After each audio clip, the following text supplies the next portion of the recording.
What is poppin' YouTube world? My name is Ghiman Mckinney. Appreciate all you guys for watching today. Be sure to smash this like button right now if you're rocking with your boy. Subscribe to this channel if you're new as well. I do post on Telegram sports videos weekly and almost every single day if I can. Turn on post notifications too so you don't miss a single video. It's only right, guys. Alright, we're breaking down the Georgia Bulldogs today.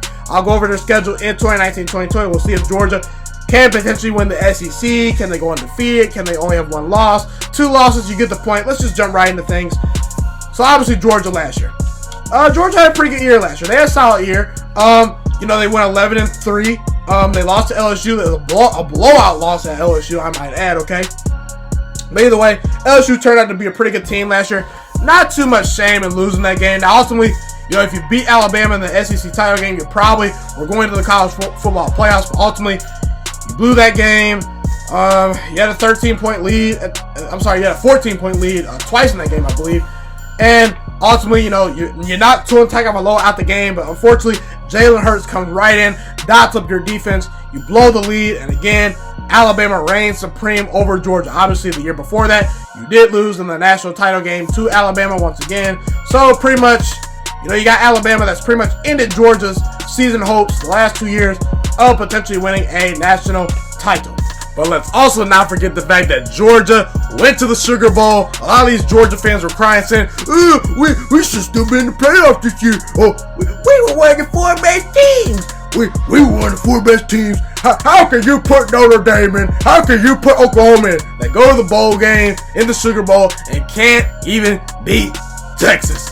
I had very good satisfaction of watching that game. All those Georgia fans were crying, saying, oh, we should have been in the playoffs. Should have been in the playoffs.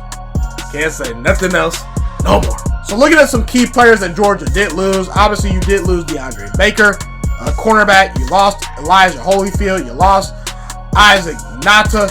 Okay, very talented tight end.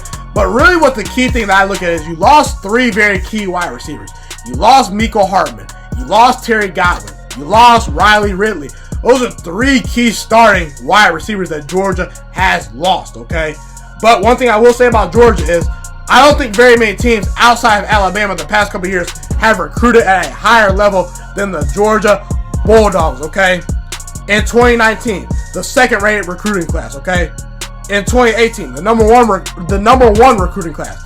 In 2017, the number 3 recruiting class. One thing Kirby Smart has done very well has recruited at an extremely high level, okay? And, you know, over the past 3 years, you know, you've recruited 14 5-star players have been brought into the University of Georgia. That's insane. That's insane. I didn't count Justin Fields because he's now an Ohio State Buckeye. So again, that's 15 off the bat. So again, look, obviously Georgia does lose some talented players. But again, you can't really look at a name, really 2 or 3 teams that are more talented than Georgia from a roster standpoint in 2019-2020, okay? Now, obviously, you do need some wide receivers to step up. You know, maybe George Pickens, a 5-star wide receiver, steps up. Maybe Dominic Blaylock potentially steps up this year. Again, Georgia has a ton of 4 or 5-star wide receivers they have waiting to play, okay? So Georgia, ultimately, there's going to be someone that steps up. So can it be Blaylock or Pickens? We'll see. Now, ultimately, Mel Tucker, the defensive coordinator for Georgia, is gone.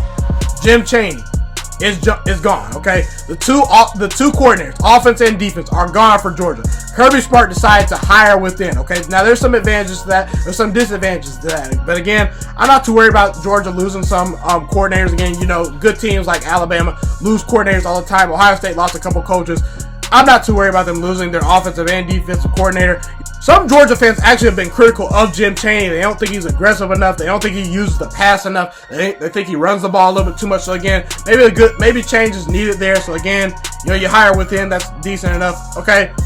Now the positives for your team. Obviously, Jake Fromm, a very solid starting quarterback. As an NFL prospect, I'm a little bit hit and miss with him, but again, he returns for his junior season. You know, you have the best offensive line in all of college football, okay? To me, Georgia has the best offensive line in all of college football. Andrew Thomas, one of the best draft prospects for offensive linemen in all of America. DeAndre Swift, running behind the best offensive line in college football this year, is going to be scary. Now, one area Georgia is looking to kind of improve a little bit is as far as the pass rush goes. Now, obviously, the pass rush is a little bit of a concern. Last year, Georgia was dead last in the SEC in sacks, okay? They still were able to get to the SEC title game with that stat line, okay? But again, a lot of Georgia fans are wanting more sacks. They're wanting to get after the quarterback a lot more. One player that potentially could do it is Nolan Smith, okay? You obviously recruited him.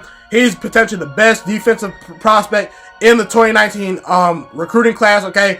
You know, according to 24/7 Sports, he is #1 on that list. So again, he's a great outside linebacker. He's going to be a stud. He potentially could be a first-round pick in the NFL draft. He's probably going to be a first-round pick in the NFL draft. The guy is super talented. Obviously, he's the #1 recruit coming out of high school in the 2019 class. You know, you could argue Kayvon Thibodeau maybe, but again, Nolan Smith is one of the top 2 players in that class, okay? So he definitely can help in that regard. So, without further ado, let's just jump right into Georgia's schedule, okay?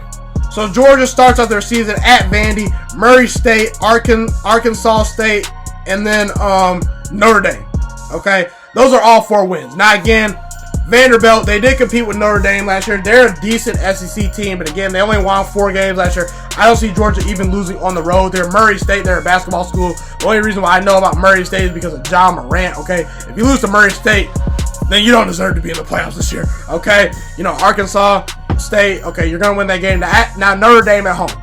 Notre Dame did make the college football playoffs last year. I get it. They're a decent team. I think Notre Dame can win 9 or 10 games this year. But again, there's Notre Dame good. Then there's about Georgia, Ohio State, Alabama, Clemson good, okay? That's just the reality of the situation. Notre Dame is not competing with Georgia this year. They're not. They're not beating Georgia, especially on the road in Georgia. Again, I think Notre Dame takes a slight step back this year. They got away with some very close games last year. They obviously barely beat Ball State. They barely beat Pittsburgh. Georgia's the more talented team. They clearly have better players. I think Georgia rolls in this game and wins. Okay, so at Tennessee next, South Carolina at home, and then you play the Florida Gators on a neutral site field in, I believe, Jacksonville. Yeah, Jacksonville, Florida. Okay, all 4 of those games. Wins. I see all 4 of them as wins. Now again, Tennessee fans, you know, they want to say, oh, we've improved mightily this year. Oh, we're going to compete for the SEC, baby. I don't believe it. Tennessee, look, they have recruited at a decent rate these past couple years, but again, they're not going to make that big jump enough to where they're beating teams like Georgia and Alabama. You know, it's at Tennessee again. You could potentially see an upset there, but again, I just don't see it. I think Georgia by far is the better team. They're going to easily beat Tennessee. South Carolina at home, that's a win. They do got a decent quarterback in Jake Bentley, okay? Could I see a loss there? Yes, and at the same time, no. Either way. Then Kentucky at home, you should win that game. Kentucky, to me, will take a step back this year. They did lose. They had a very good year. They had a very good year last year. But again, Georgia last year, even despite Kentucky having a very good year, absolutely blew the brakes off Kentucky when they played them, okay? So again, that's a basketball school. Football not necessarily their specialty. You'll win that game. Now, Florida in Jacksonville. Okay, this could get a little bit interesting. But again, Florida now has no more 5-stars on their roster. They don't have any more 5-stars. They lost a ton of recruits in the offseason. They have not signed a 5-star player since 2015 on their recruiting class. Florida, they're a decent team. They obviously won 10 games last year. They had a big win over Michigan in a bowl game. But again, I just don't see Florida beating Georgia. I just don't. Georgia and Florida, to me, the gap's kind of wide. I think Georgia's one of the 3 best teams in all of college football. I think Florida's around the 10th best team. So again, I see you beating Florida. Now the stretch run. Missouri at Auburn, Texas A&M at home, and then at Georgia Tech. I see 1 loss.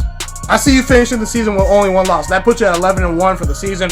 I'll get into some things here. Look, Missouri at home. They do have Kelly Bryant. They have a decent tight end. They have a pretty good offense, I would say. But again, Missouri, they're not beating Georgia in Georgia. But again, at Auburn, I have that as a loss. Look, Kirby Smart historically has struggled to beat SEC West teams, okay? He's struggled to beat SEC West opponents, specifically on the road since he's been at Georgia, okay? Auburn is on the road. Auburn, to me, could be improved. But again, it's hard for a college football team to go undefeated in a college football season. It's hard for them to go undefeated. It's just hard. You know, the Clemsons, the Alabamas do it pretty much every single year. Every now and then an Ohio State, maybe a Georgia, lucks up and goes undefeated in the regular season. Even last year. Last year, you lost at LSU. It's at Auburn. They have a pretty good offensive line. Their defensive line has Derek Brown and some very good defensive players. They have a very good pass rush. Again, Joey Gatewood, they're very high on him in Auburn. I think he's a decent quarterback. He's a mobile guy. Can make all the right throws. He's more talented than Jarrett Stidham to me. Could I see a loss here for Auburn? Yes. But again, it's on the road. I'd be losing at Auburn. But again, I think you'll beat Texas A&M. I think you'll beat Georgia Tech. Texas A&M is a very good team. But again, you get them at home. If it was in Texas A&M, I'd probably pick you to lose this game. But again, you lucked up. You got them on at home.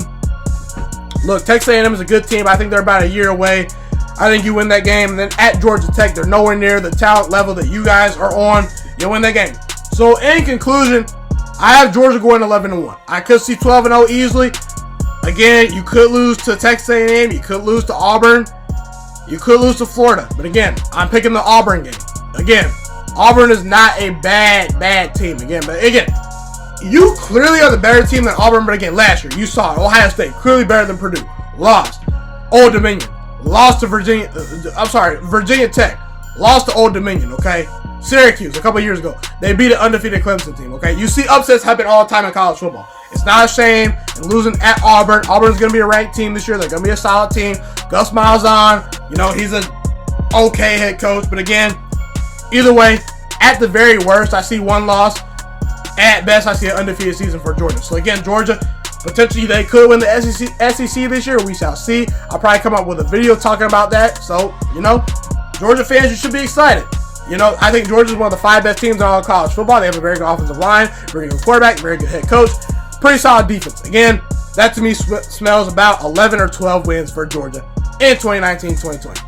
That's a wrap for this video. Be sure to smash this like button right now if you're rocking with your boys. Subscribe to this channel if you're new as well. Do post a ton of great sports videos weekly, almost every single day if I can. It's my favorite thing in the world to do to make these YouTube videos for you guys. I appreciate you guys for watching my videos. I want to become one of the next Colin Cowards, Stephen A. Smiths, or Shannon Sharps in the world. Okay, I want to become one of the next great sports analysts and broadcasters, okay? So the best thing you guys can do to just help support this channel and to help me potentially support my dreams and potentially maybe getting onto a big-time network like ESPN, like Fox Sports 1, like some of those bigger networks, is just to share this channel with all your friends. Share it on Facebook, share it on Twitter, share it on Instagram. Just help this channel grow. Get me more subscribers. Get me more views. I think I deserve them. I'm putting in a lot of work. I just want this channel to grow. I think it's going somewhere. So just tell all your friends about the Juice Alert in 2019-2020. It's been your boy, Ghiman Mckinney. God bless all you guys, and I'm out. And go Buckeyes!